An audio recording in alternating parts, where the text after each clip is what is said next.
মানুষের চলার পথে অনেক বাধা আসে, আর সেই বাধাগুলো অতিক্রম করে সামনে এগিয়ে যাওয়ার নামই হচ্ছে জীবন। আসসালামু আলাইকুম, সবাই কেমন আছেন?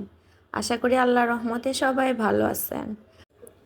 আজকে চলে আসলাম আপনাদের সাথে ভালো মন্দ কিছু কথা শেয়ার করার জন্য। আশা করি সবাই আমার কথাগুলো মনোযোগ দিয়ে শুনবেন। প্রথমে ওই কথাটা কেন বললাম জানেন? আপনি যখন উপরে উঠতে চাইবেন, সবাই আপনাকে নিচের দিকে টেনে ধরার জন্য প্রস্তুত থাকবে।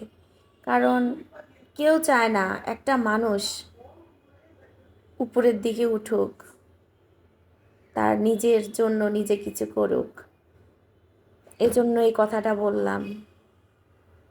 এখন আজকে আমি করলার ছোট ভাই উস্তা ভাজি করলাম। আসলে একটা হাস্যকর কথা বললাম, কেউ কিছু মনে করবেন না। আজকে উস্তা দিয়ে আলু দিয়ে ভাজি করলাম। এখন মুরগির মাংস রান্না করব।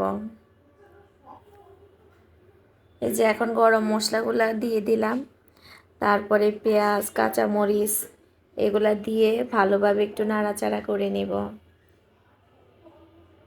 ভালোভাবে নাড়াচাড়া করে যখন পেঁয়াজটা একটু লাল লাল বর্ণ হয়ে যাবে, তখন আমি আদা রসুন জিরা হলুদ মরিচের গুঁড়া লবণ এগুলা সব একসাথে মিক্স করে এই যে দিয়ে দিলাম। ভালোভাবে মশলাগুলা নেড়ে চেড়ে পেঁয়াজের সাথে মিশিয়ে নিতে হবে। আর যেই বাটিতে করে আমি মশলাটা মিক্স করেছি ওই বাটিতে করে অল্প একটু পানি দিব, যেন মশলাটা থেকে কাঁচা গন্ধ না আসে। জন্য ভালোভাবে মশলাটা যখন কষে যাবে তখন আমি মুরগির মাংসগুলো দিয়ে দিব।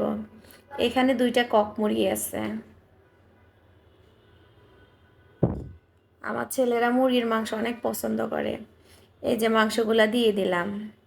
এখন ভালোভাবে নেড়ে চেড়ে মশলার সাথে কষিয়ে একটু আলু দিব, আলু দিয়ে ভালোভাবে নেড়ে চেড়ে কষিয়ে নিব। উপরে তেল বেশি আসা পর্যন্ত অপেক্ষা করব। এখন আমি ঝোলের পানি দিয়ে দিব। এমনভাবে পানিটা দিব যেন সিদ্ধ হয়ে যায় ভালো করে, আর মাখা মাখা ঝোল থাকে। এই যে দেখেন আমার মুরগির মাংসের ফাইনাল লুক কেমন হয়েছে, সবাই অবশ্যই আমাকে জানাবেন কমেন্টস করে। এখন বেগুন ভাজি করব। বেগুনগুলো আগে থেকে মশলা দিয়ে আমি মেখে রেখেছি।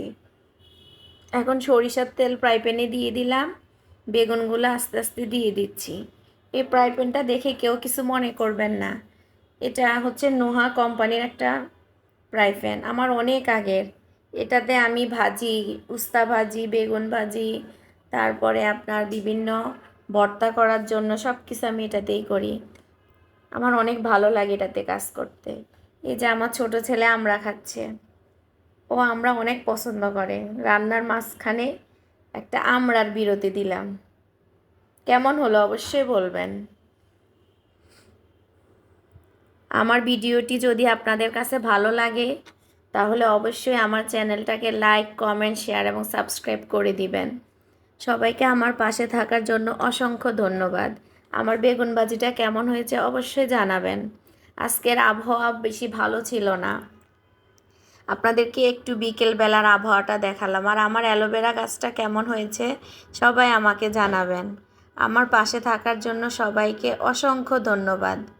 সবাই আমার পাশে থাকবেন, সবাই আমাকে সাপোর্ট করবেন। সবাইকে আল্লাহ হাফেজ।